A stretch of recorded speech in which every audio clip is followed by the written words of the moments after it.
ಆ ತಾಯಿಗೆ ಪೂಜೆನ ಸಲ್ಲಿಸಿ ಪ್ರಾರ್ಥನೆಯನ್ನ ಸಲ್ಲಿಸಿ ಇವತ್ತು ನಮ್ಮ ಯೋಧರು ಪಾಕಿಸ್ತಾನದಲ್ಲಿರ್ತಕ್ಕಂಥ ಉಗ್ರಗಾಮಿಗಳ ವಿರುದ್ಧ ಇವತ್ತೊಂದು ಹೋರಾಟ ಪ್ರಾರಂಭ ಆಗಿದೆ.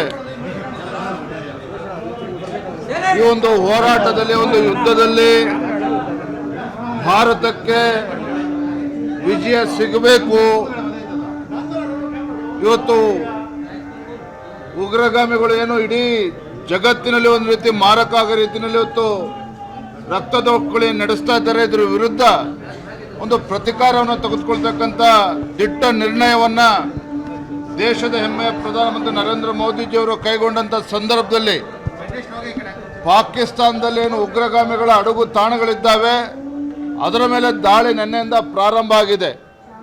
ಈ ಒಂದು ಹೋರಾಟದಲ್ಲಿ ನಮ್ಮ ಯೋಧರಿಗೆ ಯಶಸ್ಸು ಸಿಗಬೇಕು ಅಂತೇಳಿ ತಾಯಿಯಲ್ಲಿ ಪ್ರಾರ್ಥನೆಯನ್ನ ಸಲ್ಲಿಸಿ ನಮ್ಮ ಈ ಯಾತ್ರೆ ಪ್ರಾರಂಭ ಆಗಿದೆ. ಈ ಕಾಂಗ್ರೆಸ್ಸಿನ ಈ ದ್ವಂದ್ವ ನೀತಿಯಿಂದ, ದೇಶ ವಿರೋಧಿ ನೀತಿಯಿಂದನೇ ಇವತ್ತು ಉಗ್ರಗಾಮಿಗಳು ಇವತ್ತು ಅಟ್ಟಹಾಸದಿಂದ ಮೆರಿತಾ ಇರ್ತಕ್ಕಂಥದ್ದು.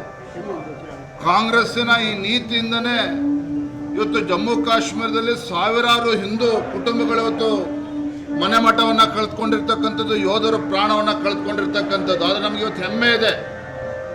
ಇವತ್ತು ದೇಶದ ಹೆಮ್ಮೆ ಪ್ರಧಾನಮಂತ್ರಿ ನರೇಂದ್ರ ಮೋದಿಜಿಯವರ ಒಂದು ದಿಟ್ಟ ನಾಯಕತ್ವ ಇವತ್ತು ನಮ್ಮ ದೇಶದ ಯೋಧರಿಗೂ ಕೂಡ ಒಂದು ದೊಡ್ಡ ಶಕ್ತಿಯನ್ನು ತಂದುಕೊಟ್ಟಿದೆ. ಹಾಗಾಗಿನೇ ಇವತ್ತು ಯೋಧರು ಇವತ್ತು ನಿರ್ಭೀತಿಯಿಂದ ಇವತ್ತು ಉಗ್ರಗಾಮಿಗಳ ವಿರುದ್ಧ ಇವತ್ತು ಹೋರಾಟ ಪ್ರಾರಂಭ ಆಗಿದೆ. ನಮಗೆ ಸಂಪೂರ್ಣ ವಿಶ್ವಾಸ ಇದೆ, ನಮ್ಮ ಯೋಧರ ಒಂದು ದಾಳಿಯಿಂದಾಗಿ ಈ ಉಗ್ರಗಾಮಿಗಳ ವಿರುದ್ಧ ಇವತ್ತು ಹೋರಾಟ ಇವತ್ತೇನು ಪ್ರಾರಂಭ ಆಗಿದೆ, ಈ ಹೋರಾಟದಲ್ಲಿ ಭಾರತಕ್ಕೆ ಯಶಸ್ಸು ಸಿಕ್ಕೇ ಸಿಗ್ತದೆ ಅನ್ನೋ ವಿಶ್ವಾಸ ನಮಗೆ ಸಂಪೂರ್ಣವಾಗಿದೆ. ಆದರೆ ಕಾಂಗ್ರೆಸ್ಸಿಗೆ ಇವತ್ತು ಎಚ್ಚರಿಕೆಯನ್ನು ಕೊಡೋದಕ್ಕೆ ಇಚ್ಛಪಡ್ತೇನೆ.